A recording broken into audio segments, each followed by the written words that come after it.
जो हमारा जो हाउस जिसमें हम लोग बैठे हुए हैं वर्तमान, ये जो बिल्डिंग है बहुत पुराना बना हुआ, जो हमारे सम्मानीय प्रधानमंत्री ने कहा कि इस देश के जनता के पैसे के द्वारा बना गया है, बड़ी अच्छी बात है। उसका आज हम लोग विदाई दे रहे हैं। वो नए भवन में हम लोग कल से जाएंगे।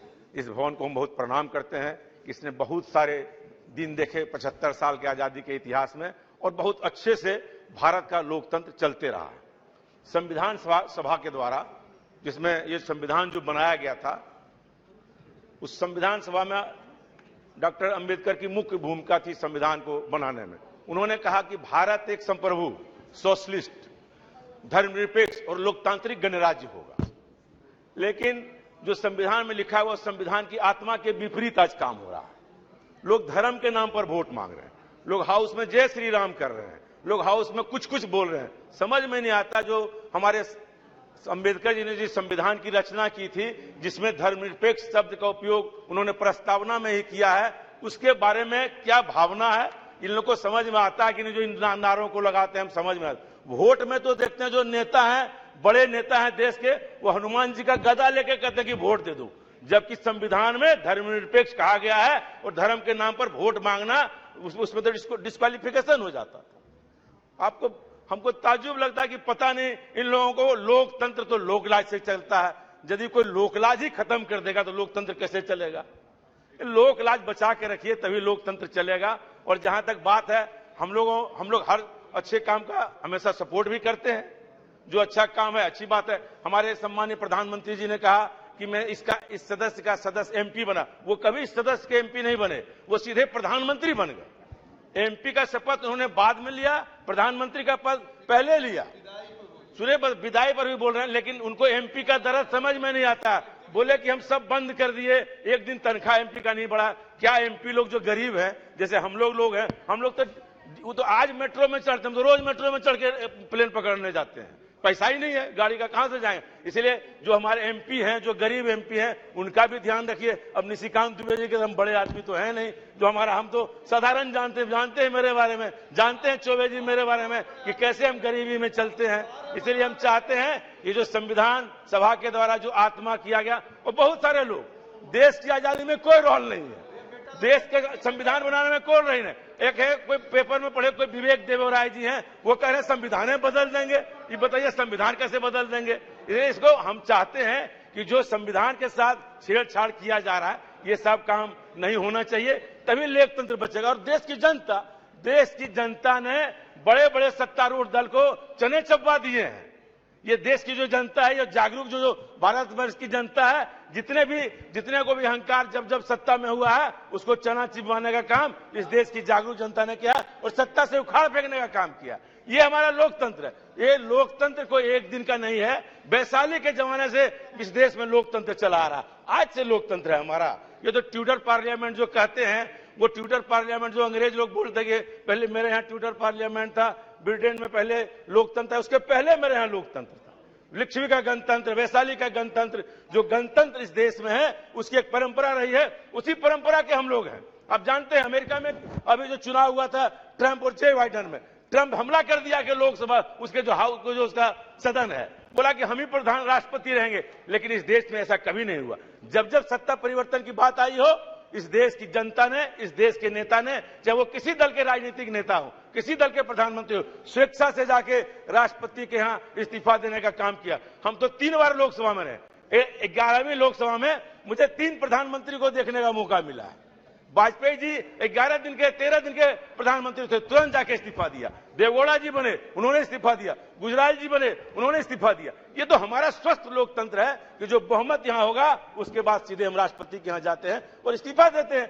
ये किसी के द्वारा नहीं, हजारों साल की परिपाटी इस देश की जो है, उसके द्वारा हमारा लोकतंत्र चल रहा है। और आप एक से एक दिन भी देखा है इस हाउस में, बड़े बड़े लड़ाइयां इस हाउस में भी देखा, लेकिन सब मिलके हम जानते हैं, जब हम लोग आपस में किसी बात पर बहस करने लगते हैं, तो जो हमारे सीनियर मेंबर ऑफ पार्लियामेंट होते हैं, वो तुरंत हम लोगों को जाके उस बात को कहते हैं कि नहीं आप लोग शांति रहिए। हम लोगों ने इस हाउस में जब वाजपेयी जी को देखे हैं, जब 96 में हम लोग थे, जब वाजपेयी जी बोलने के लिए खड़े होते थे, विपक्ष से लोग बोलते थे, सत्ता पक्ष से सारे लोग हम लोग सुनते रहते थे कि वो क्या बोल रहे हैं।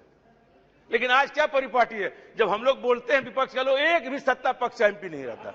ये नहीं है ना, ये कोई उपस्थिति है, ये कोई उपस्थिति है, क्या कहते हैं निशिकांत जी, ये कोई उपस्थिति तो है नहीं। और हम लोग सब लोग रहते थे। ये स्वस्थ लोकतंत्र का इस देश में हनन हो रहा है। वो ये सत्तारूढ़ पार्टी के आपकी जिम्मेवारी है। अरे आपकी जिम्मेवारी है, लोकसभा चलाना सत्ता पक्ष की जिम्मेवारी है, कोरम पूरा करना सत्ता पक्ष की जिम्मेवारी है, विपक्ष की सूची लागू नहीं है। इसीलिए आप जो कह रहे हैं ये सच बात को स्वीकार करिए, आप ऐसा नहीं करिए। आप हम कोई ऐसा बात नहीं, ये आपकी जिम्मेवारी है, लेकिन आप तो सुनेंगे नहीं किसी का बात। आप बोलेंगे सब लोग चले जाएंगे। इसलिए स्वस्थ लोकतंत्र का हनन हो रहा है। इस पर भी हमारे सम्माननीय अध्यक्ष महोदय को विचार करना चाहिए। जब तक हम लोग इस पर विचार नहीं करेंगे तब तक कैसे चलेगा हम लोगों का काम। और हम लोग जिन बातों को आप देख लीजिए, अब हमारे संविधान को बनाया कितने 2 साल कुछ महीना बताए सम्मानीय प्रधानमंत्री महोदय, और आज ये कोई विवेक देवोराय या ओबेराय क्या है पता नहीं, नाम नहीं जानते हैं उतना, पेपर में पढ़े वो कहते हैं संविधान बदल देंगे। ऐसे कैसे होगा, बाहर का आदमी बोल रहा कि संविधान बदल देंगे। अब हम लोगों को कल अपियर होना है कहां पे, फोटो सेशन, हम लोग पेपर में पहले ही पढ़ लेते हैं, बाद में सूचना हम लोग को जाती है कि कल हम लोग का ग्रुप फोटो सेशन होना। हम नोटिस ऑफिस में जाके पूछे भाई क्या है, बोला और सवेरे पेपर में देखे कि पहले ही छप गया। पहले हम लोग को सूचना मिले। लोकतंत्र में हम लोग जब से थे, पहले एमपी को सूचना जाती थी तब मीडिया में जाती थी। अब हम ही लोगों पे सूचना बाद में जाती है, मीडिया में पहले चली जाती है। अब बहुत सारी बात है, आप सब जानते हैं कि जो लोकतंत्र जो बना है, अंबेडकर से लेके, नेहरू से लेके, लोहिया से लेके जितने लोगों ने हमारे लोगों ने किया है, सब हम लोग जानते हैं कि कितने अच्छे तरीके से इस हाउस ने आरक्षण का बिल भी पास किया है। बीपी सिंह के नेतृत्व में जब आरक्षण का बिल लाया गया था मंडल कमीशन को, कितना दुराव था, लेकिन सब लोगों ने मान लिया बाद में। फिर हमारे रामकृपाल जी बैठे हैं, अर्जुन सिंह जी ने शिक्षा का बिल लाया आरक्षण का, लेकिन आरक्षण का जो था वो धीरे धीरे निजीकरण कर रहे हैं। जो सोशलिस्ट वर्ड लिखा हुआ है इस सब प्रस्तावना में, वो तो खत्म हो रहा है। अब सारा चीज पूंजीपतियों को बेच दे रहे हैं। आप सारे होटल बेच रहे हैं, एयरपोर्ट बेच रहे हैं, रेलवे स्टेशन बेच रहे हैं, तो प्रस्तावना ही खत्म हो जा रहा है। कुछ दिन संप्रभुता का जो वर्ड है, ये बचेगा कि ना बचे, इस पर भी हमको ध्यान देना पड़ेगा। सोशलिस्ट तो खत्म हो चुका, सेकुलर खत्म हो चुका, डेमोक्रेटिक अब चुनी हुई सरकार को गिराने का काम करते हैं। एक संप्रभु शब्द अभी तक बचा हुआ है, उसको भी बचाने के लिए मेहनत करना, बाकी तो खत्म हो ही चुका है। आप सब चीज को खत्म कर ही रहे, उसमें कोई बहुमत आप करेंगे ही।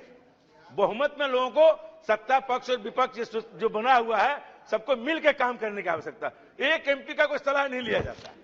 बात हम लोग की जो स्थिति है, एक पैसेंजर ट्रेन का स्टॉपेज, माननीय सभापति महोदय हम कहना चाहते हैं, एक पैसेंजर ट्रेन हमारे कहने से नहीं रुकती है। ये तो हमारी हाल है एमपीओ की। रिजर्वेशन हम डालते हैं कि कंफर्म होगा कि नहीं होगा, इसका गारंटी नहीं है। जो चिट्ठियां मंत्रियों जी को लिखते हैं, उसका जवाब तक नहीं आता।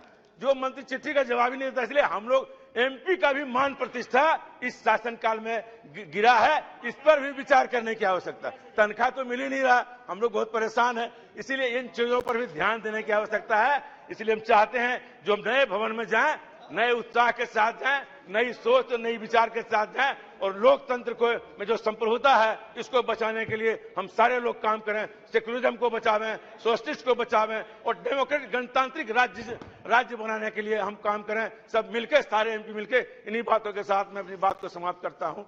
जय हिंद।